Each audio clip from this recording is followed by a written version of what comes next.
Okay, so in the past I wasn't all that happy with the way I did my previews, and in this video I want to kinda let you know what the first steps are that I check when I get a phone. And in exactly that way I'm actually going through this preview today. So the first thing, for example, would be when I get the device in hand, once I take it out of the box, how does it look? And this, more than anything else that I've had before, looks like an iPhone 7 Plus clone. For example, here so many people say the One Plus looks like one, but as you can see here side by side, this looks so much like one. Now the next thing I usually ask myself, how good's the build quality? And I have to say there is a little bit of some flex to the phone, so it doesn't feel super high premium or maybe super sturdy. It does feel solid though, because this flex actually feels like it would withstand over the course of the device very nicely, because it gives the device some bending room, so it shouldn't maybe break or something like that. So I think it's still totally fine, because it just doesn't feel super premium, but it does not feel cheap at all, as you can hear, solid as well. And about the next thing, how does it feel in hand? Here I gotta say it feels a lot like an iPhone as well, because as you can see here the curves are very similar, flat sides pretty much, and it feels nice. But I have to also say it's just not as small as 5.5 inches, because side by side, which of course is more expensive, the OnePlus 5, you can see it's noticeably taller, also thicker and also wider, and therefore it just isn't the easiest to hold in hand, but it was kind of to be expected. So I'm totally fine with that. For the price of around 230, 240 euros, this is still okay. And the back material is more grippy than the black OnePlus, but not quite as grippy as the gray one. And I would say this feels a lot like the Nubia Z17 did, so slightly kind of like powder coated finish. Now, the fingerprint reader, I have to say that one works absolutely fine. Super reliable. As you can see, once again though, screen turn on time isn't the fastest. Button placement is super nice though. And if you go along, of course, here we have the power button, very nicely placed with the volume rocker. Tactile and audible feedback is nice. We have a dual cam, we have the flash, we have the IR blaster still, and the microphone here with the SIM card and SD card tray. On the bottom, USB Type-C, the speaker, headphone, and the microphone. Pretty much the rest is kind of to be expected. Notification LED, of course. We have some backlit keys, and I will actually turn these on just so you can see those, because I actually prefer them disabled.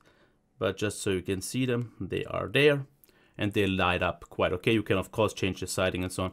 And the front, or the top, as you can see, is pretty much flat. There is a nice transition though, so well done in terms of design. Not super compact, not super premium, but what can you actually really expect for this price? Now when it comes to the display, I don't want to get too much into that, because what I usually ask myself, is it a nice display? And I can tell you definitely it is, because the sharpness is absolutely fine. IPS, of course, viewing angles are fine, maximum brightness, sharpness is there, so into that I don't want to get into much more. What about the speaker?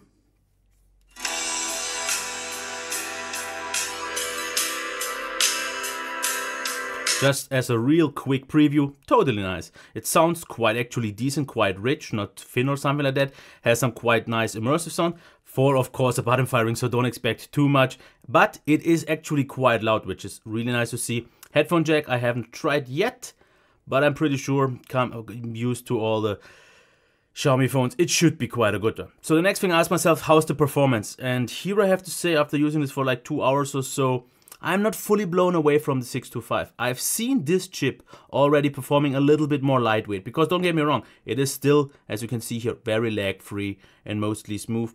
But I've seen this chip performing already a little bit, I would say maybe just a little bit lighter, a little bit of some less of a lightweight feel. This is hard a little bit to express, because you really have to use many Snapdragon 625 phones to kind of get what I mean.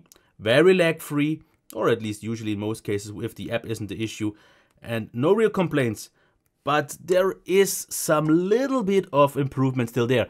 But what I have to also tell you is that I think that maybe some software optimizations should still come, because what I can judge yet, of course, is the battery life. I would say, coming from my experience, a 625 with a 3000 mAh battery should provide you definitely very good battery life. How much exactly? I'll have to see about that in the few past or the next days. Now, what about the software? As you can see, of course, the stock launcher, because what I ask myself usually, how's the software? But this is not really in question in terms of a Xiaomi device, because it's pretty much always MIUI anyways. And as you can see here, this, at least how I got it from Trading Shenzhen, came with MIUI 8.5 stable 8580. So From what they told me, it's not a custom a shop ROM or something like that. All they did is install the Google Play Store. Otherwise, it's just as it comes from Xiaomi itself, with of course the Google Play Stores. So this is something you will get. Now the next thing, why is it not running MIUI 9? The owner from Trading Shenzhen told me that that's usually actually the case. They announce something and then they actually don't deliver. So it should come in a few weeks, most hopefully. Now, camera, we have this nice little dual cam. And I actually haven't really started anything yet, but usually I know I don't really show the software, but since this is the preview, you can actually do this and check this. What do we have here? As you can see, of course, we have the watermark and so on, which I will actually turn off. As you can see here, burst shot, camera, frame, 16:10, picture quality, face detection, something I don't really like, age and gender, also a little bit of a weird. Of course, you can change the contrast, saturation, sharpness if you want it higher or lower. This is actually quite nice if you think in general the camera maybe isn't sharp enough.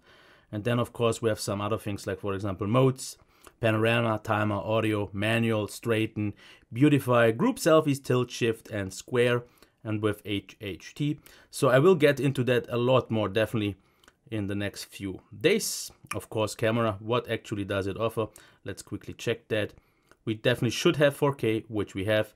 We have, of course, also Full HD, HD and HD. No 60 frames mode like it sees. Focus mode is nice. Volume button. So as you can see here, you get pretty much what you would expect from a Xiaomi cam. Let's quickly check with a photo here how quickly it takes it. Okay, that was with the flash, which was to be expected. Let's actually turn it off.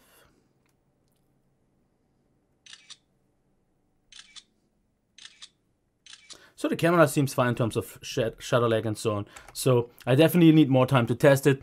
So what's my overall preview conclusion?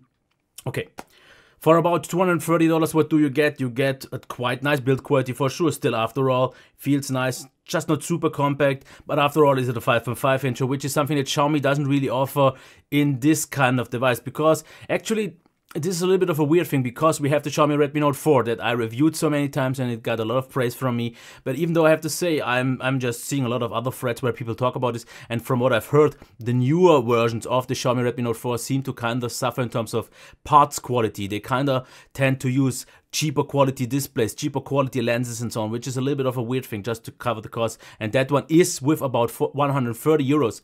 Or 100, maybe like $50. Still the better value than this one, but this one should drop in price. Still, I think 200 should be possible quite early.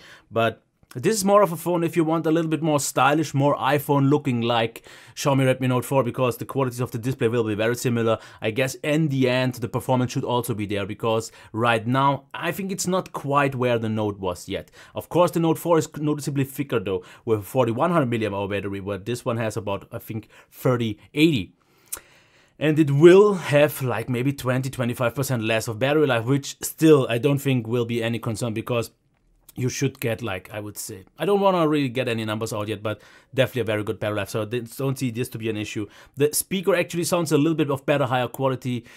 Software should be a little bit newer, but the Redmi Note 4 is actually very good because it already has MIUI, at least with some betas and so on. The camera, I guess, could be actually one of the more appealing changes, because I think it will be better. I can't quite fully judge it yet, but so far I have to say it is at $240, priced a little bit too high for a Xiaomi device. If you just see that what it is, $240 for the qualities and all, that is totally fine, and it is pretty much in line with all the others, because you have still to pay a little bit more for something like a Moto Z Play, for a Lenovo P2, for Xiaomi Redmi Note 4 though not, but for example also Huawei Nova Plus and so on. So it's actually almost on European terms of prices, which I guess will have to change quickly, because from what I heard from Trading Shenzhen, this seems to actually sell very good.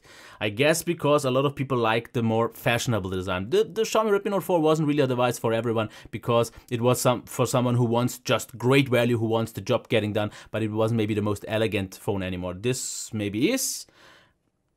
But I guess I just need a few more days to properly judge that, and by then maybe actually the price has already dropped a little bit, because $240 is almost too much for a really nice looking phone so far. But not to drag this any further, more like camera, proper battery life judgment, the performance, if it maybe changes over the next few days, if it maybe even to my review gets MIUI 9 or something like that, we don't know yet. And I definitely need a few more days of more daily use feel to properly judge the in-hand feel and some things like the display, sunshine brightness, and also the speaker. So watch out for that. But so far this would have been it. I hope you like this a little bit different approach. I know it's not a huge change to what I usually do, because at some point I always fall back into my old habits, but maybe. I don't know. Let me know. Let me know. Yeah, that was great. Let me know in the comments down there below. Maybe with a thumbs up and a subscription. Until next time.